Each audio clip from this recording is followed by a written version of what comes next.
ಹುಟ್ಟುವಾಗಲೂ ಯಾವ ಟೈಮಲ್ಲಿ ಹುಟ್ಟಿದ್ದೀರಾ ಅಂತ ಕೇಳ್ತಾರೆ, ಸಾಯೋವಾಗಲೂ ಯಾವ ಟೈಮಲ್ಲಿ ಸತ್ತಿದ್ದಾರೆ ಅಂತ ಕೇಳ್ತಾರೆ.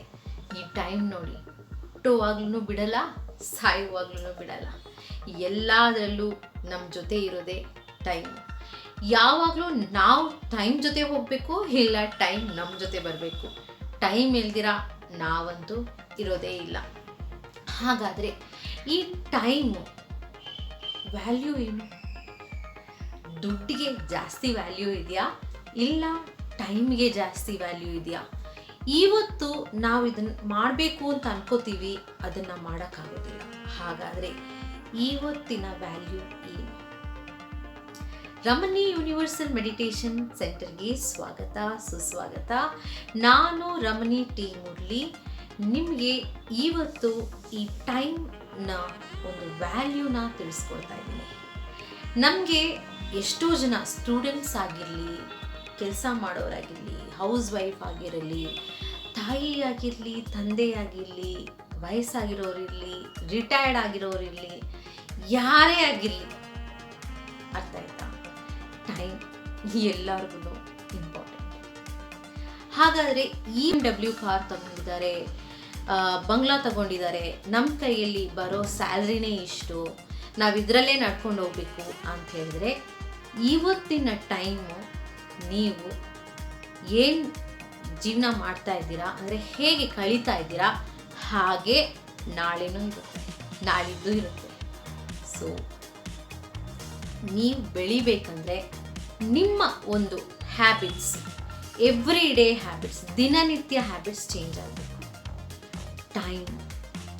ಟೈಮ್ ಅನ್ನೋದು ತುಂಬ ಇಂಪಾರ್ಟೆಂಟು. ಇವಾಗ ಮನುಷ್ಯನಿಗೆ 100 ವರ್ಷ ಇದೆಯಾ? ಎದೆ ಮುಟ್ಕೊಂಡು ಹೇಳಿ, ಚಾನ್ಸೇ ಇಲ್ಲ. 100 ವರ್ಷ ಬದುಕಬೇಕು ಅಂದರೆ ಇವತ್ತಿಗೆ ಬೆಲೆ ಜಾಸ್ತಿನಾ, ನೆನ್ನೆಗೆ ಬೆಲೆ ಜಾಸ್ತಿನಾ, ಇಲ್ಲ ನಾಳೆಗೆ ಬೆಲೆ ಜಾಸ್ತಿನಾ?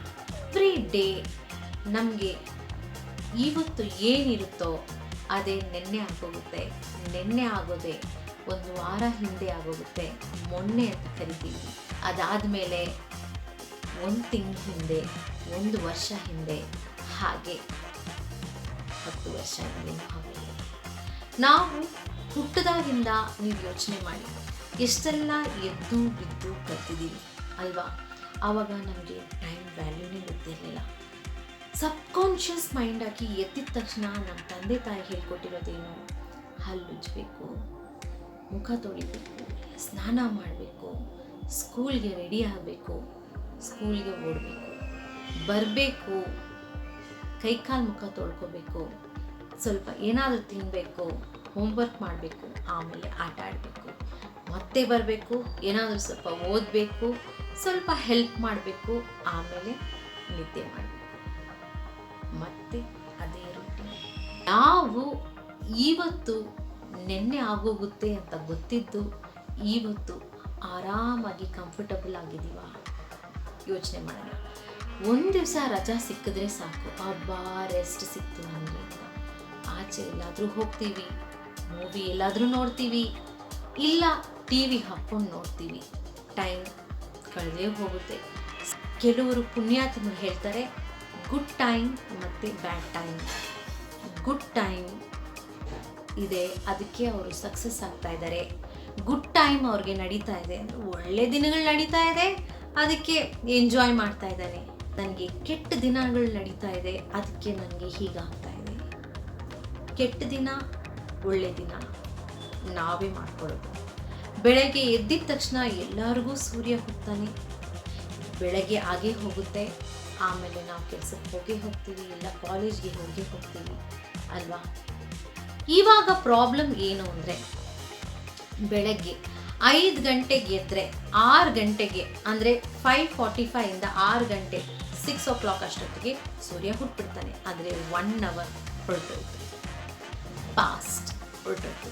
ಇವಾಗ 6 o'clockಗೆ ಎದ್ದೊಳಿದ್ರೆ ಮತ್ತೆ 7 o'clockಗೆಲ್ಲ 6 o'clock ಹೊರಟೋಯ್ತು. ಹೀಗೆ ನೀವು ಬೆಳಗ್ಗೆ ಬೇಗ ಎದ್ದರೆ ಏನಾಗುತ್ತೆ ಅಂದರೆ 2 hours ನಿಮಗೆ ನಿಮ್ಮ ಜೊತೆ ನೀವು ಕಳಿಯೋದಕ್ಕೆ ಟೈಮ್ ಸಿಗುತ್ತೆ. 5:30ಗಾದರೂ ಎದ್ದೋಳಿ, 6 o'clockಗಾದರೂ ಎದ್ದೋಳಿ, ಆದರೆ ಸೂರ್ಯ ಹುಟ್ಟೋದಕ್ಕಿಂತ ಮುಂಚೆ ಎದ್ದೋಳಿ. ತುಂಬ ಒಳ್ಳೆಯದು. ರೆಸ್ಟ್ ಮಾಡೋಣ ಅಂದರೆ 8 ಗಂಟೆ 9 ಗಂಟೆ 10 ಗಂಟೆ ಆದರೆ 5 ಗಂಟೆ 6 ಗಂಟೆ 7 ಗಂಟೆ 8 ಗಂಟೆ 9 ಗಂಟೆ 10 ಗಂಟೆ, ಮೈ ಗಾಡ್ 6 ಅವರ್ಸ್ ಇವತ್ತಿಂದು ಹೋಯಿತು ಅಲ್ವಾ. ಬೆಳಗ್ಗೆ ಬೇಗ ಎದ್ದೋಳು ಅಂತಾರೆ ಇವರು, ಅಲಾರಮ್ ಇಡ್ತೀವಿ, ಕೆಲಸ ಇದ್ದರೆ ನಾವು ಎದ್ದೋಳ್ತೀವಿ, ಪ್ರೆಷರ್ ಇದ್ದರೆ ಎದ್ದೋಳ್ತೀವಿ, ಆ ಸ್ಟ್ರೆಸ್ಗೆ ಎದ್ದೋಳ್ತೀವಿ. ನಾವು ಪಿಕ್ನಿಕ್ ಹೋಗಬೇಕು ಅಂದರೆ 2 ದಿನ ಮುಂಚೆನೇ ಬಟ್ಟೆಗಳು ಎಲ್ಲ ಪ್ಯಾಕ್ ಮಾಡಿ ಇಟ್ಕೊಂಡ್ಬಿಡ್ತೀವಿ. ಒಂದಿನ ಮುಂಚೆನೇ ನಾಳೆ ಎದ್ದೊಳ್ಬೇಕು ಅಂತ ಹೇಳಿಬಿಟ್ಟು ಅಲಾರಮ್ ಎಲ್ಲ ಫಿಕ್ಸ್ ಮಾಡಿ ಇಟ್ಬಿಡ್ತೀವಿ. ಈ ಟೈಮ್ಗೆ ಹೋಗಬೇಕು ಅಂತ ಬರೆದಿಟ್ಬಿಡ್ತೀವಿ. ಅಲ್ಲಿ ಸೇರೋಷ್ಟೊತ್ತಿಗೆ ಇಷ್ಟೊತ್ತಾಗುತ್ತೆ, ಇಲ್ಲಿ ಬರೋದಕ್ಕೆ ಇಷ್ಟೊತ್ತಾಗುತ್ತೆ, ಬೆಳಗ್ಗೆ ಇಷ್ಟೊತ್ತು ಬಿಡಬೇಕು, ಬೆಳಗ್ಗೆ ಇಷ್ಟೊತ್ತು ಎದ್ದೊಳ್ಬೇಕು, ಹೀಗೆಲ್ಲ ನಾವು ಪ್ಲ್ಯಾನ್ ಮಾಡ್ತೀವಿ ನಾವು ಪಿಕ್ನಿಕ್ ಹೋದಾಗ. ಆದರೆ ನಾವು ದಿನನಿತ್ಯ ಮಾಡೋ ಕೆಲಸನೇ ನಮಗೆ ನಾಳೆ ಆಗುತ್ತೆ ಅನ್ನೋದು ನಮಗೆ ಗೊತ್ತಿಲ್ವಾ. ನಾಳೆ ಇವತ್ತಾಗುತ್ತೆ, ಇವತ್ತು ನೆನ್ನೆ ಆಗುತ್ತೆ, ನೆನ್ನೆ ಹೋಗಿ ಮೊನ್ನೆ ಆಗೋಗುತ್ತೆ. ಇದು ಗೊತ್ತಿರೋ ವಿಷಯ, ಗೊತ್ತಿದ್ದು ಇವತ್ತಿನ ಬೆಲೆ ಎಷ್ಟು ಇಂಪಾರ್ಟೆಂಟ್. ಇವತ್ತು ನಾವು ಬೆಳಗ್ಗೆ ಎದ್ದು ಒಂದು ವರ್ಡ್ ಇಂಗ್ಲೀಷ್ ವರ್ಡ್ ಕಲ್ತ್ಕೊಂಡ್ರು ನಾವು 30 ದಿವಸಕ್ಕೆ 30 ಇಂಗ್ಲೀಷ್ ವರ್ಡ್ ಕಲ್ತಿರ್ತೀವಿ. ಒಂದು ಬುಕ್ಕಲ್ಲಿ 1 ಪೇಜ್ ಓದಿದ್ರು ನಾವು ಸೇಲ್ಸ್ ಬಗ್ಗೆ ಆಗಲಿ ಇಲ್ಲ ಬಿಸ್ನೆಸ್ ಬಗ್ಗೆ ಆಗಲಿ 1 ತಿಂಗಳಲ್ಲಿ ನೀವು ಬಿಸ್ನೆಸ್ ಮ್ಯಾನ್ಗೆ ನಾಲೆಜ್ ಎಷ್ಟಿರುತ್ತೋ ಅಷ್ಟು ತಿಳ್ಕೊಬೋದು. ದುಡ್ಡು ಸಂಪಾದನೆ ಮಾಡೋದೇ ನನಗೆ ಕಷ್ಟ ಆಗ್ತಾ ಇದೆ, ನನಗೆ ಕಮಿಟ್ಮೆಂಟ್ಸ್ ಆಗ್ತಾ ಇಲ್ಲ ಅಂದರೆ, ಹಾಗಾದರೆ ದುಡ್ಡು ಸಂಪಾದನೆ ಮಾಡಿ ಚೆನ್ನಾಗಿ ಜೀವನ ಮಾಡ್ತಾ ಇದ್ದಾರೆ ಅಂತ ಅಂದ್ಕೊಂಡಿದ್ರೆ ಅವ್ರು ಏನು ಮಾಡ್ತಾ ಇದ್ದಾರೆ ಅನ್ನೋದನ್ನು ನೀವು ತಿಳ್ಕೊಬೋದು. ಗೂಗಲ್ ಇಲ್ವಾ ಇವಾಗ, ಯೂಟ್ಯೂಬ್ ಇಲ್ವಾ, ಇಲ್ಲ ಇಂಟರ್ವ್ಯೂಗಳು ನಡೀತಾ ಇಲ್ವಾ, ಪಾಡ್ಕ್ಯಾಸ್ಟ್ಗಳು ನಡೀತಾ ಇಲ್ವಾ, ಅವರು BMW ಕಾರ್ ತಗೊಂಡಿದ್ದಾರೆ, ಬಂಗ್ಲಾ ತಗೊಂಡಿದ್ದಾರೆ, ನಮ್ಮ ಕೈಯಲ್ಲಿ ಬರೋ ಸ್ಯಾಲ್ರಿನೇ ಇಷ್ಟು, ನಾವು ಇದರಲ್ಲೇ ನಡ್ಕೊಂಡು ಹೋಗ್ಬೇಕು ಅಂತ ಹೇಳಿದ್ರೆ, ಇವತ್ತಿನ ಟೈಮು ನೀವು ಏನು ಜೀವನ ಮಾಡ್ತಾ ಇದ್ದೀರಾ ಅಂದರೆ ಹೇಗೆ ಕಳೀತಾ ಇದ್ದೀರಾ ಹಾಗೆ ನಾಳೆನೂ ಇರುತ್ತೆ, ನಾಳಿದ್ದು ಇರುತ್ತೆ. ಸೊ ನೀವು ಬೆಳಿಬೇಕಂದ್ರೆ ನಿಮ್ಮ ಒಂದು ಹ್ಯಾಬಿಟ್ಸ್, ಎವ್ರಿ ಡೇ ಹ್ಯಾಬಿಟ್ಸ್, ದಿನನಿತ್ಯ ಹ್ಯಾಬಿಟ್ಸ್ ಚೇಂಜ್ ಆಗಬೇಕು. ಟೈಮ್ ಅನ್ನೋದು ತುಂಬ ಇಂಪಾರ್ಟೆಂಟು. ಇವಾಗ ಮನುಷ್ಯನಿಗೆ 100 ವರ್ಷ ಇದೆಯಾ? ಇದೇ ಮುಟ್ಕೊಂಡು ಹೇಳಿ, ಚಾನ್ಸೇ ಇಲ್ಲ. 100 ವರ್ಷ ಬದುಕಬೇಕು ಅಂದರೆ ಒಕಿನೋವಾ ಕಮ್ಯುನಿಟಿ ಅಂತ ಹೇಳ್ತೀವಿ, ಅದು ಜಪಾನಲ್ಲಿದೆ. ಇಕಿಗೈ ಬುಕ್ ನೀವು ಓದಿದ್ರೆ ಅಲ್ಲಿ ಗೊತ್ತಾಗುತ್ತೆ, ಮೋಸ್ಟ್ 90% ಜನ 100 ವರ್ಷ ದಾಟಿನೇ ಸಾಕ್ತಾ ಇದ್ದಾರೆ. ನಮ್ಮ ಬೆಂಗಳೂರಲ್ಲಂತೂ, ನಮ್ಮ ಕರ್ನಾಟಕದಲ್ಲಿ 100 ವರ್ಷ ದಾಟೋರು ಎಲ್ಲೋ ಕೋಟಿಗೊಬ್ಬರು ಅಲ್ವಾ. ಹಾಗಾದರೆ ನಮಗೆ ಟೈಮ್ ಎಷ್ಟಿದೆ? ನಮಗಿವಾಗ ಏಜ್ ಎಷ್ಟು? ನಾವು ಸಾಯೋದು 60 ವರ್ಷ ಅಂದರೆ ಹೋಯ್ತು. ಆ ಕಾಲದಲ್ಲಿ 60 ವರ್ಷದವರೆಗೂ ಬದುಕ್ತಾ ಇದ್ರು, 70 ವರ್ಷವರೆಗೂ ಬದುಕ್ತಾ ಇದ್ರು. ಸಡನ್ನಾಗಿ 35 ವರ್ಷಕ್ಕೆ ಹಾರ್ಟ್ ಅಟ್ಯಾಕ್ ಇಲ್ಲ ಪ್ಯಾರಾಲಿಸಿಸ್ ಏನೋ ಒಂದಾಗೋಗುತ್ತೆ. 40 ವರ್ಷಕ್ಕೆಲ್ಲಾನು ಶುಗರ್ ಬಂದ್ಬಿಡುತ್ತೆ, BP ಬಂದ್ಬಿಡುತ್ತೆ, ಎಲ್ಲ ಬಂದ್ಬಿಡುತ್ತೆ. ನೀವು ಕ್ಯಾಲ್ಕುಲೇಷನ್ ಮಾಡಿದ್ರು 60 ವರ್ಷ ಬದುಕೋದೇ ಹೆಚ್ಚು ಆಗೋಗಿದೆ. Rate of death, age rate ನೋಡಿದ್ರೆ ಇವಾಗ ರೀಸೆಂಟಾಗಿ 1 ವರ್ಷದಲ್ಲಿ ನೋಡಿದ್ರೆ ಜಾಸ್ತಿ 30 ಮೇಲೆ, ಇನ್ನು 40 ಒಳಗಡೆ, ಇಲ್ಲ 40 ಮೇಲೆ 45 ಒಳಗಡೆನೇ ಇದೆ. 50 ವರ್ಷನೂ ಜಾಸ್ತಿನೇ. 50 ವರ್ಷ ಮೇಲೆ ಸಾಯ್ತಾ ಇರೋರೆಲ್ಲ ಕಮ್ಮಿನೇ. ಇವಾಗ ರೇಟ್ ನೋಡಿದ್ರೆ ಆಕ್ಸಿಡೆಂಟ್ಸ್ ರೇಟು ಜಾಸ್ತಿ ಇದೆ. ಆ ಕಾಲದಲ್ಲಿ ಫೋನ್ ಹಾಕ್ಕೊಂಡು ಯಾರೂ ಓಡಿಸ್ತಾ ಇರಲಿಲ್ಲ, ಇಯರ್ಫೋನ್ಸ್ ಹಾಕ್ಕೊಂಡು ಓಡಿಸ್ತಾ ಇರಲಿಲ್ಲ, ಯಾಕಂದರೆ ಫೋನ್ಸ್ ಇರಲಿಲ್ಲ. ಸೊ ಆಕ್ಸಿಡೆಂಟ್ ರೇಟ್ ಕಡಿಮೆನೇ ಇತ್ತು. ಇವಾಗ ಇಯರ್ಫೋನ್ಸ್ ಹಾಕ್ಕೊಂಡು ಓಡಿಸ್ತಾ ಇರ್ತಾರೆ. ಇನ್ನೊಂದು, ಹೆಲ್ಮೆಟ್ಟು ಹಾಕ್ಕೊಂಡೇ ಇರ್ತಾರೆ, ವೈರ್ಲೆಸ್ ಇಯರ್ಪಾಡ್ಸ್ ಒಳಗಡೆ ಇರುತ್ತೆ ಇದೆ ಅಂತ. ಟ್ರಾಫಿಕ್ ಪೊಲೀಸ್ಗೂ ಗೊತ್ತಾಗಲ್ಲ ಇಲ್ಲಿ ಇಯರ್ಪಾಡ್ಸ್ ಇದೆ ಅಂತ. ಮಾತಾಡ್ತಾ ಇರ್ತಾರೆ, ಓಡಿಸ್ತಾ ಇರ್ತಾರೆ, ಗಮನ ಎಲ್ಲೋ ಇರುತ್ತೆ. ನನಗೆ ಟೈಮ್ ಇಲ್ಲ ಅಂತಾರೆ. ನಿಮ್ಮ ಒಂದು ಮಿಷಿನು ಅಂದರೆ ನಮ್ಮ ಬಾಡಿ ಮಿಷಿನು ಓಡ್ತಾ ಇದ್ರೇ ಅದು ಚೆನ್ನಾಗಿ ಓಡೋದು. ಒಂದು ಟೈಲರಿಂಗ್ ಮಿಷಿನ್ನು ನಾವು ಓಡಿಸ್ತಾ ಇದ್ರೆ ಅದು ಚೆನ್ನಾಗಿ ಓಡ್ತಾ ಇರುತ್ತೆ, ಅದರ ಅದನ್ನು ಓಡಿಸ್ತೀರ ಬಿಟ್ಬಿಟ್ರೆ ಅದು ತುಕ್ಕಿಡ್ದು ಬಿಡುತ್ತೆ. ಯಾವುದೇ ಮಿಷಿನ್ ಆಗಲಿ ನೀವು ಓಡಿಸ್ತಾ ಇದ್ರೆ ಚೆನ್ನಾಗಿ ಓಡ್ತಾ ಇರುತ್ತೆ, ಇಲ್ಲ ಅಂದರೆ ಅದು ತುಕ್ಕಿಡ್ದು ಬಿಡುತ್ತೆ. ಮತ್ತು ಅದನ್ನು ರಿಪೇರಿ ಮಾಡಿದ್ರೂ ಅದು ಮುಂಚೆ ಥರ ಓಡುತ್ತೋ ಹೋಗುತ್ತಿಲ್ಲ. ಹಾಗೆ ನಾವು ಎಕ್ಸಸೈಸ್ ಮಾಡೋದು ನಮಗೆ ಗೊತ್ತು. ಎಕ್ಸಸೈಸ್ ಮಾಡೋದ್ರಿಂದ ನಮ್ಮ ಬ್ಲಡ್ ದಿನ ಹೀಟ್ ಆಗುತ್ತೆ.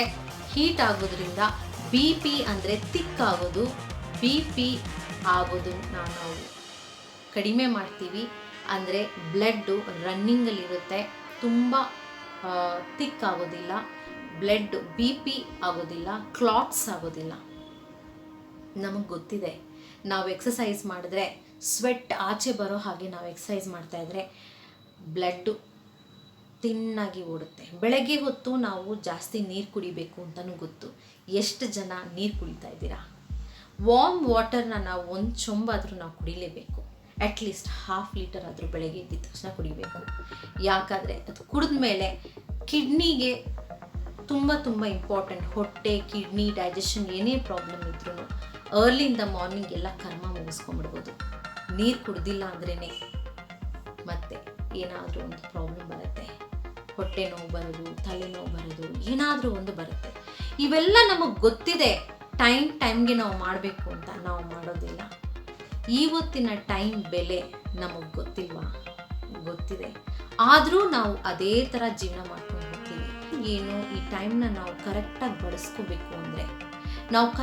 ಬಳಸ್ಕೋಬೇಕು ಅಂದರೆ ಬೆಳಗ್ಗೆ ನಾವು ಎದ್ದಿದ ತಕ್ಷಣ ನಾವು ಯೋಚನೆ ಮಾಡಬಾರ್ದು ಇವತ್ತೇನು ಮಾಡಬೇಕು ಅಂತ. ಮಾಡಬಾರ್ದು. ಯಾಕೆ ಮೇಡಮ್ ಯೋಚನೆ ಮಾಡಬಾರ್ದು ಅಂತೀರಾ?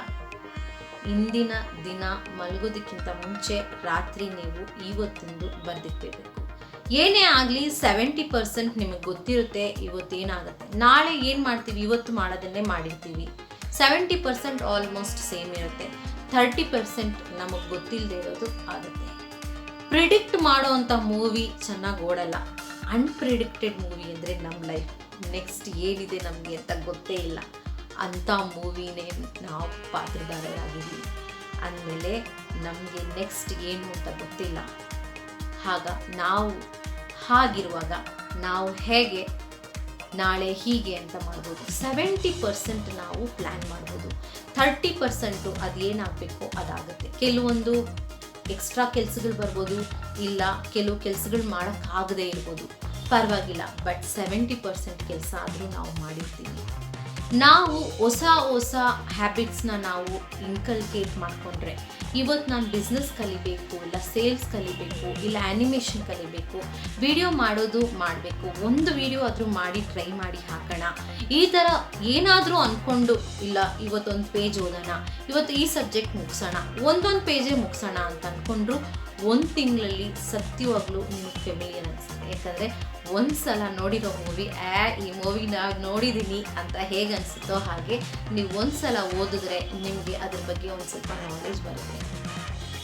ದಿನ ಒಂದೊಂದು ಶ್ಲೋಕ ಭಗವದ್ಗೀತಾ ಓದೋಣ, ಇಲ್ಲ ಏನೋ ನಿಮಗೆ ಇಷ್ಟ ಆಗಿರೋಂಥ ಬುಕ್ಸು, ನೀವು ಕುರಾನ್ ಆದರೂ ಓದ್ಬೋದು, ಇಲ್ಲ ಅಂದರೆ ಬೈಬಲ್ ಆದರೂ ಓದ್ಬೋದು, ಭಗವದ್ಗೀತಾ ಆದರೂ ಓದ್ಬೋದು. ಹೀಗೆ ನಿಮಗೆ ಇಷ್ಟವಾಗಿರೋಂಥ ಬುಕ್ಸ್ ಓದ್ಬೋದು. ಓದೋದ್ರಿಂದ ನಾವು ಏನಾದರೂ ಕಲಿತೀವಿ. ಮೊಬೈಲ್ ನೋಡಿಕೊಂಡ್ರೆ ನಿಜವಾಗ್ಲೂ ಸ್ಕ್ರಾಲ್ ಮಾಡ್ತಾ ಟೈಮ್ ಹೇಗೆ ಪಾಸ್ ಆಯಿತು ಅಂತಲೇ ಗೊತ್ತಿಲ್ಲ. ಆದರೆ ಒಂದು ವಿಷಯ, ನೀವು ಟು ಡೂ ಲಿಸ್ಟಲ್ಲಿ ನಾನು ಮೊಬೈಲ್ ನೋಡ್ತೀನಿ, ಈ ಟೈಮಿಂದ ಈ ಟೈಮ್ ನಾನು ಸ್ಕ್ರಾಲ್ ಮಾಡ್ತೀನಿ ಅಂತ ಯಾರೂ ಬರ್ದಿರಲ್ಲ. ಪ್ರಾಂಪ್ಟಾಗಿ ಹೇಳಿ, ನಿಜವಾಗ್ಲೂ ಬರ್ದಿರ್ತೀರಾ, ಆದರೆ ನಾವು ಮಾಡ್ತೀವಿ ಅದನ್ನು, ಹೌದಲ್ವಾ? ಹಾಗಾದರೆ ಇವತ್ತು ನಾವು ಸ್ವಲ್ಪ ಸ್ಟಾರ್ಟ್ ಮಾಡಿಕೊಂಡ್ರೆ ನಾಳೆ ನಾವು ಅದನ್ನು ಮುಟ್ತೀವಿ. ಆ ನಾಳೆ ಅನ್ನೋದು ಬೇಗ ಇವತ್ತೇ ಬಂದ್ಬಿಡುತ್ತೆ. ಅಂದರೆ ನಾವು ಏನು ಗೋಲ್ ಬರೆದಿರ್ತೀವೋ ಆ ನಾಳೆ ಅನ್ನೋ ಸಕ್ಸಸ್ಸು ನಮಗೆ ಇವತ್ತೇ ಸಿಕ್ಬಿಡುತ್ತೆ. ಇವತ್ತು ಅಂದರೆ ಎಷ್ಟು ದಿನ ಆದಮೇಲೆ ನೀವು ಹಾರ್ಡ್ ವರ್ಕ್ ಮಾಡ್ತಾಯಿದ್ರೆ ಅದು ನಿಧಾನವಾಗಿ ಬರಲೇಬೇಕು. ಅಕ್ಕಿ ಬೇಯಲೇಬೇಕು, ಅನ್ನ ಆಗಲೇಬೇಕು. ಒಂದು ಸಲ ನೀವು ಗಿಡ ಹಾಕಿಬಿಟ್ರೆ ಅದು ಮರ ಆಗಲೇಬೇಕು. ಇಲ್ಲ 15 ವರ್ಷ ಆಗಲಿ ಮರ ಆಗಿ ಅದು ಹೂವು ಹಣ್ಣು ಬಿಡಲೇಬೇಕು. ಹಾಗೆ ನೀವು ಅಷ್ಟೇ ಒಂದು ಸ್ವಲ್ಪ ಸ್ಟಾರ್ಟ್ ಮಾಡಿಕೊಂಡ್ರೆ ನೀವು ಅದನ್ನು ಸ್ಟಾರ್ಟ್ ಮಾಡ್ತಾನೇ ಇರ್ತೀರಾ, ಅದನ್ನು ಕಂಟಿನ್ಯೂ ಮಾಡ್ತೀರಾ. ಹೇಗೆ ನೀವು ಬ್ರಷ್ ಮಾಡ್ತಿರೋ ಸಬ್ಕಾನ್ಷಿಯಸ್ ಮೈಂಡಲ್ಲಿ, ಹಾಗೆ ನೀವು ಡೈಲಿ ರೂಟೀನ್ಸ್ನ ನೀವು ತೊಗೊಂಬಂದುಬಿಟ್ರೆ ಅದು ನಿಮಗೆ ತುಂಬ ತುಂಬ ಯೂಸ್ಫುಲ್ ಆಗುತ್ತೆ. ಆಗ ನೀವು ಬೇಗ ಸಕ್ಸಸ್ ಕಾಣ್ಬೋದು. ಟೈಮ್ ಅನ್ನೋದು ತುಂಬ ತುಂಬ ಇಂಪಾರ್ಟೆಂಟು. ಮತ್ತೆ ಹೇಳ್ತೀನಿ, ಟೈಮ್ ಅನ್ನೋದು ತುಂಬ ಇಂಪಾರ್ಟೆಂಟು. ನಾಳೆ ಅನ್ನೋ ಟೈಮು ನಮಗೆ ಇರೋದಿಲ್ಲ, ಯಾಕಂದರೆ ಆ ನಾಳೆ ಇವತ್ತೇ ಆಗೋಗುತ್ತೆ, ಇವತ್ತು ನಿನ್ನೆ ಆಗೋಗುತ್ತೆ. ಇದೇ ಪ್ರೋಸೆಸ್ಸು, ಅದು ನಿಮಗೂ ಗೊತ್ತು ಮತ್ತು ನನಗೂ ಗೊತ್ತು. ಈ ಟೈಮ್ ಬಗ್ಗೆ ನೀವು ಏನಾದರೂ ಟು ಡೂ ಲಿಸ್ಟ್ ಬರೆದ್ಬಿಟ್ಟು ಅದನ್ನು ನಾನು ಫಾಲೋ ಮಾಡ್ತೀನಿ ಅಂತ ಸ್ಟ್ರಿಕ್ಟಾಗಿ ನೀವು ಫಾಲೋ ಮಾಡಿದ್ರೆ ಗ್ಯಾರಂಟಿ ನೀವು ಫಾಲೋ ಮಾಡ್ತೀರಾ. ಇವತ್ತು ಆ್ಯಕ್ಷನ್ ತೊಗೋಬೇಕು, ಇವತ್ತೇ ಬುಕ್ ತೊಗೊಂಡು ನಾಳೆ ಏನು ಬರಿಬೇಕು ಅಂತ ಅಂದ್ಕೊಂಡು ಡೈರಿಗಳು ಸಿಗುತ್ತೆ, ಎಲ್ಲ ದಿನಗಳ ಡೈರಿಗಳು ಸಿಗುತ್ತಲ್ವಾ. ಸೊ 2024 ಡೈರಿ ತೊಗೊಂಡು ನಾಳೆ ಏನು ಮಾಡಬೇಕು ಅನ್ನೋದನ್ನು ನೀವು ಬರೆದಿಟ್ಬಿಟ್ರೆ ನೀವು ಬೆಳಗ್ಗೆ ಓಪನ್ ಮಾಡಿದ ತಕ್ಷಣ ನೀವು ಏನೇನು ಮಾಡಬೇಕು ಅನ್ನೋದು ಗೊತ್ತಿರುತ್ತೆ. ಫಸ್ಟ್ ತೊಗೋಬೇಕಾಗಿರೋದು ಕಷ್ಟವಾಗಿರುವಂತಹ ಟಾಸ್ಕ್. ಯಾವುದು ನನ್ನ ಕೈಯಲ್ಲಿ ಆಗಲ್ವೋ ಅದನ್ನು ತಗೊಳ್ಳಿ. ಯಾಕಂದರೆ ಲಾಸ್ಟ್ ಮೂಮೆಂಟ್ ಎಕ್ಸಾಮ್ಗೆ ನಾವು ಓದಿದಾಗ ತಲೆಗೆ ಹತ್ತುತ್ತಾ, ಇಲ್ಲ ಮುಂಚೆನೇ ನಾವು ಪ್ರಿಪೇರ್ ಮಾಡ್ಕೊಂಡಿರುವಂಥದ್ದು ನಮಗೆ ತಲೆಗೆ ಹತ್ತಿರುತ್ತಾ, ಎಕ್ಸಾಮಲ್ಲಿ ನಾವು ಬರೆದಿರುತ್ತೀವ ಅಂತ ನಮ್ಗೆ ಗೊತ್ತು. ಯಾಕಂದರೆ ಮುಂಚೆಯಿಂದ ಏನು ನಾವು ತಿಳ್ಕೊಂಡಿರ್ತೀವೋ ಅದನ್ನೇ ಎಕ್ಸಾಮಲ್ಲಿ ಬರಿತೀವಿ. ಇಲ್ಲ ಲಾಸ್ಟ್ ಮೂಮೆಂಟಲ್ಲಿ ನಾವು ಏನು ತಿಳ್ಕೊಂಡಿರ್ತೀವೋ ಸತ್ಯವಾಗ್ಲೂ ನಾವು ಅದನ್ನು ಬರೆದಿರಲ್ಲ. ತುಂಬ ನೋಡ್ಕೋತೀವಿ ಫಾರ್ಮುಲಾಸು ಎಲ್ಲನೂ ಲಾಸ್ಟ್ ಮೂಮೆಂಟಲ್ಲಿ ಎಕ್ಸಾಮ್ ಬರೆಯುವಾಗ. ಹಾಗೆಯೇ ನಮ್ಮ ಲೈಫು ಆಗೋಗ್ಬಿಡುತ್ತೆ. ಪ್ರತಿದಿನ ನಾವು ಸ್ಟ್ರೆಸ್ಸಲ್ಲೇ ಕಲಿತೀವಿ, ಪ್ರತಿದಿನ ನಾವು ಏನೋ ಒಂದು ಎಕ್ಸೈಟ್ಮೆಂಟಲ್ಲೇ ಕಲಿತೀವಿ. ಹಿಂಗಾಗೋಯ್ತು ಹಂಗಾಗೋಯ್ತು, ಇವತ್ತು ಇಷ್ಟು ಕೆಲಸ ಅಷ್ಟು ಕೆಲಸ. ನಾವು ಕೆಲಸ ಮಾಡಿ ಬಂದಷ್ಟೊತ್ತಿಗೆ, ಸಂಜೆ ಅಷ್ಟೊತ್ತಿಗೆ, ಇಲ್ಲ ಕಾಲೇಜ್ಗೆ ಹೋಗಿ ಬರೋಷ್ಟೊತ್ತಿಗೆ ನಾವು ಆಲ್ಮೋಸ್ಟ್ ಎನರ್ಜಿ ನಾವು ಮಿಸ್ ಮಾಡ್ಕೊಂಡಿರ್ತೀವಿ. ಅಂದರೆ 70 to 80% ಎನರ್ಜಿ ಹೋಗಿರುತ್ತೆ. ಇನ್ನು ಸಂಜೆ ಹೊತ್ತು ಉಳಿಯೋದೇ ಒಂದು 20 to 30% ಎನರ್ಜಿ. ಆ 20 to 30% ಎನರ್ಜಿ ಫುಲ್ 100% ಕೊಡೋಕ್ಕಾಗುತ್ತಾ ನಿಮ್ಮ ಹಾಬಿಗಳಿಗೆ? ಇಲ್ಲ. ಅದಕ್ಕೆ ನೀವು ಏನು ಮಾಡಬೇಕು, ಟೈಮ್ನ ನೀಟಾಗಿ ಯೂಸ್ ಮಾಡ್ಕೋಬೇಕು. ಅದಕ್ಕೆ ನಿಮಗೆ ಮೆಡಿಟೇಷನ್ ತುಂಬ ಇಂಪಾರ್ಟೆಂಟು. ನೀವು ಅದೇ ಶಿವ ನೋಡಿ ರೌದ್ರಾವತಾರನೂ ತಾಳಿರ್ತಾನೆ, ಹಾಗೆ ಸಮಾಧಿ ಲೀನಲ್ಲಿ ಕಣ್ಮುಚ್ಕೊಂಡು ನೀಟಾಗಿ ಸಮಾಧಿ ಸ್ಥಿತಿಯಲ್ಲಿ ಮೆಡಿಟೇಷನ್ ಮಾಡ್ತಿರ್ತಾನೆ. ಹಾಗೆ ನಾವು 1 ನಿಮಿಷ 2 ನಿಮಿಷ ಮೆಡಿಟೇಷನ್ ಮಾಡ್ಬೋದು. ನಮ್ಮ ಬ್ರೈನ್ಗೆ ನಾವು ಸ್ಟ್ರೆಸ್ನ ಕಡಿಮೆ ಮಾಡ್ಬೋದು. ಆ ಸ್ಟ್ರೆಸ್ ಕಡಿಮೆ ಆಗೋದ್ರಿಂದ BP ಬರೋದಿಲ್ಲ, ಶುಗರು ಬರೋದಿಲ್ಲ, ನಮಗೆ ಹೆಲ್ತೂ ತುಂಬ ಇಂಪಾರ್ಟೆಂಟ್ ಆಗುತ್ತೆ. ಒಳ್ಳೆ ತರಕಾರಿ ತಿನ್ನೋದನ್ನು ನಾವು ಡೈರಿನಲ್ಲೇ ಬರೆದ್ಬಿಟ್ರೆ, ಈ ದಿನ ನಾನು ತರಕಾರಿ ತರ್ತೀನಿ, ಇವತ್ತು ನಾಳೆ ಏನು ಈ ತರಕಾರಿ ತಿಂತೀನಿ, ನಾಳೆ ಏನು ಈ ಎಕ್ಸಸೈಸ್ ಮಾಡ್ತೀನಿ. ಹಾಗೆ ಎಕ್ಸಸೈಸು, ಮೆಡಿಟೇಷನ್ನು, ಒಳ್ಳೆ ಫುಡ್ ನಾವು ತಿಂದ್ಕೊಂಡು, ಹಾಗೆ ಒಳ್ಳೆ ಎಜುಕೇಷನ್ ಅಂದರೆ ಒಂದು ಪೇಜ್ ಏನಾದರೂ ತಿಳ್ಕೊಳ್ಳೋದು, ಓದೋದು, ಹಾಗೆ ಮಾಡಿ ನಾವು ಅದನ್ನು ಇಂಪ್ಲಿಮೆಂಟ್ ಮಾಡಿದ್ರೆ, ಅಂದರೆ ಪ್ರಾಕ್ಟೀಸ್ ಮಾಡಿದ್ರೆ ನಿಜವಾಗ್ಲೂ ನಾಳೆ ಅನ್ನೋದು ಇವತ್ತು ಆಗೋಗುತ್ತೆ. ಅಂದರೆ ನಾಳೆ ನಾವು ಏನು ಸಕ್ಸಸ್ ಕಾಣ್ತಾ ಇದ್ದೀವಿ, ನಾಳೆ ನಾನು ಹಿಂಗಿರ್ತೀನಿ, ನಾಳೆ ನಾನು ಹಂಗಿರ್ತೀನಿ ಅಂತ, ಅದೇ ನೀವು ಇವತ್ತಾಗಿರ್ತೀರ. ಸೊ ಯಾರೇ ದೊಡ್ಡ ಮನುಷ್ಯರು ಸಂಪಾದನೆ ಮಾಡಿರೋರು ಅವ್ರನ್ನ ಹೋಗಿ ಕೇಳಿ, ಕಂಫರ್ಟಬಲ್ ಲೈಫ್ ಜೀವನ ಮಾಡಿರಲ್ಲ. ಅವ್ರ ರಿಯಲ್ ಲೈಫ್ನ ಅವರು ಅನ್ಕಂಫರ್ಟಬಲ್ ಆಗಿ ಜೀವನ ಮಾಡ್ತಿರ್ತಾರೆ. ಎಷ್ಟೇ ಕಂಫರ್ಟಬಲ್ ಇದ್ದರೂ ಅವ್ರ ಒಂದು ಬಾಡಿಗೆ, ಮಿಷಿನ್ಗೆ ಅವರು ಕಷ್ಟ ಕೊಡಲೇಬೇಕು, ಅದನ್ನು ಸ್ಟಾರ್ಟ್ ಮಾಡಲೇಬೇಕು, ಒಂದು ಸ್ವಲ್ಪ ನಾವು ಎಕ್ಸಸೈಸ್ ಮಾಡಲೇಬೇಕು, ಒಂದು ಒಳ್ಳೆ ಫುಡ್ ಕೊಡಲೇಬೇಕು, ಹಾಗೆ ಸ್ಟ್ರೆಸ್ ಕಮ್ಮಿ ಆಗೋದಕ್ಕೆ ಮೆಡಿಟೇಷನ್ ಕೊಡಬೇಕು. ಇದು ತುಂಬ ಇಂಪಾರ್ಟೆಂಟ್ ಪ್ರತಿಯೊಬ್ಬರಿಗೂ. ಹೀಗೆ ಮಾಡೋದ್ರಿಂದ ನಮ್ಮ ಟೈಮ್ ನಾವು ಕರೆಕ್ಟಾಗಿ ಯುಟಿಲೈಸ್ ಮಾಡ್ತೀವಿ. ಓಕಿನೋವಾ ಅನ್ನೋ ಒಂದು ಕಮ್ಯುನಿಟಿ ಯಾವಾಗಲೂ ಇದನ್ನು ಫಾಲೋ ಮಾಡುತ್ತೆ. ನೀವೇನಾದರೂ ಫ್ರೀ ಆಗಿದ್ದರೆ ಯಾವತ್ತಾದರೂ ಇಕಿಗೈ ಅನ್ನೋ ಬುಕ್ನ ನೀವು ಪರ್ಚೇಸ್ ಮಾಡಿ ಓದ್ಬೋದು. ಅದು ಕನ್ನಡ ವರ್ಷನ್ನಲ್ಲಿನೂ ಸಿಗುತ್ತೆ. ಸೊ ಆ ಬುಕ್ನ ನೀವು ಓದೋದ್ರಿಂದ ನಿಮಗೆ ಪ್ರತಿದಿನ ಬೆಳಗ್ಗೆ ಎದ್ದೊಳ್ಬೇಕು, ಇಷ್ಟು ಕೆಲಸ ಮಾಡೋದ್ರಿಂದ ನಮ್ಮ ಒಂದು ಬಾಡಿಗೆ ನಾವು ಕೆಲಸ ಕೊಡ್ತಾ ಇರೋದ್ರಿಂದ, ಅದು ರನ್ನಿಂಗ್ ಸ್ಟೇಜಲ್ಲಿರೋದ್ರಿಂದ ಸ್ವಲ್ಪ ಜಾಸ್ತಿ ದಿನ ರನ್ ಆಗುತ್ತೆ ಈ ಬಾಡಿ. ಅದನ್ನೇ ನಾನು ಈ ವಿಡಿಯೋನಲ್ಲಿ ಹೇಳಿದ್ದು. ಈ ವಿಡಿಯೋ ಏನಾದರೂ ನಿಮಗೆ ಇಷ್ಟ ಆಗಿದ್ರೆ ಲೈಕ್ ಮಾಡಿ, ನೀವೇನಾದರೂ ಫಸ್ಟ್ ಟೈಮ್ ನೋಡ್ತಾ ಇದ್ದೀರಾ ಅಂದರೆ ಸಬ್ಸ್ಕ್ರೈಬ್ ಮಾಡಿ. ಹಾಗೆ ಇದನ್ನು ಯಾರಿಗಾದರೂ ಶೇರ್ ಮಾಡಬೇಕು ಅಂತ ಅನಿಸಿದ್ರೆ ಪ್ಲೀಸ್ ಶೇರ್ ಮಾಡಿ. Thank you.